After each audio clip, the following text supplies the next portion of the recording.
के वीर विहीना मही में जानी। अरे अब जन के माथा भटकानी।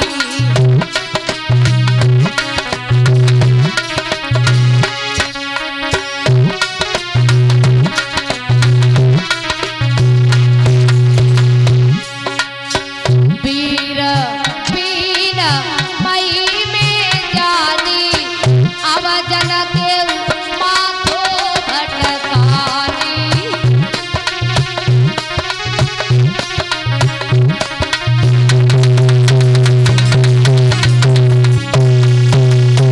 महाराज जनक बड़े उदास हुए हैं। कहा कि अरे हम तो ये जानते थे पृथ्वी पर वीरों की कोई कमी नहीं है, लेकिन आज समझ में आया कि पृथ्वी पर कोई वीर नहीं है। उदास हुए, सर को पकड़ करके जमीन पे बैठ गए। अरे ये हम जानते तो हम ये स्वयंवर ही नहीं रखवाते। अब हमें ऐसा प्रतीत हो रहा है कि मेरी बेटी सीता कुंवारी ही रहेगी, धनुष तोड़ने वाला अब कोई नहीं है। महाराज तो बड़े उदास हुए हैं, चिंतित हुए हैं।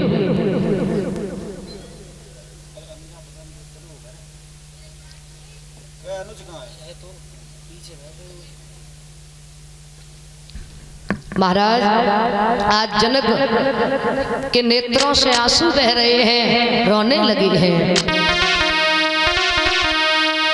कि कुंवारी लली रही।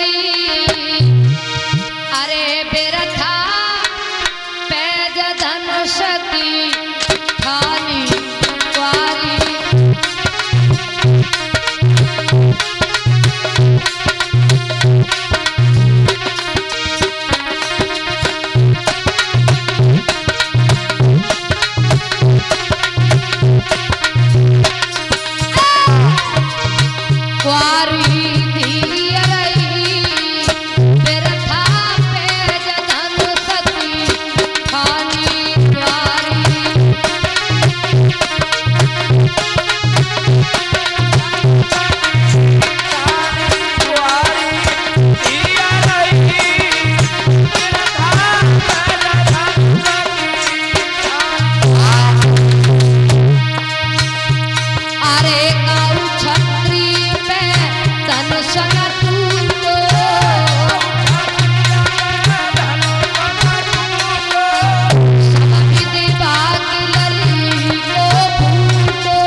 बड़े उदास हुए हैं, बड़े चिंतित हुए। तो लक्ष्मण ने जब ये बातें सुनी तो लक्ष्मण को बड़ा क्रोध आया। इतना क्रोध आया कि नेत्र लाल लाल हो गए, पूरा शरीर कांपने लगा, लेकिन बोल नहीं पाए। अच्छा बोले क्यों नहीं? क्योंकि बड़े भैया प्रभु श्री राम बैठे हुए हैं और गुरु विश्वामित्र बैठे हुए, क्योंकि बड़ों के सामने छोटों को बात नहीं करनी चाहिए, ऐसा धर्म कहता है। तो महाराज लक्ष्मण नहीं बोले। अब जैसे ही भगवान प्रभु श्री राम ने लक्ष्मण की तरफ निहारा, लक्ष्मण कुछ कहना चाहते हैं? बोले बिल्कुल। बोले ठीक है तो खड़े हो जाओ, लेकिन ज्यादा नहीं बोलना है। लक्ष्मण खड़े होकर के बोले हैं, महाराज जनक आप क्या कह रहे हैं कि पृथ्वी पर वीरों की कोई कमी नहीं है?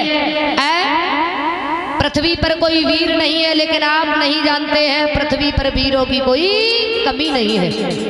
बड़े वीर बहादुर हैं इस पृथ्वी पर। अरे आप इस धनुष की बात कर रहे हैं, हम इस धनुष को एक छत्रक दंड की भांति तोड़ देंगे। बोलिए छत्रक दंड क्या होता है? आपने देखा हो जब बरसात होती है तो खेतों की मेड़ पर उगते हैं, जिसे बोलते हैं कुकुरमुंडा, बोले उसकी भांति हम धनुष को तोड़ देंगे। वो भी अपने बल से नहीं भैया, प्रभु श्री राम के बल से।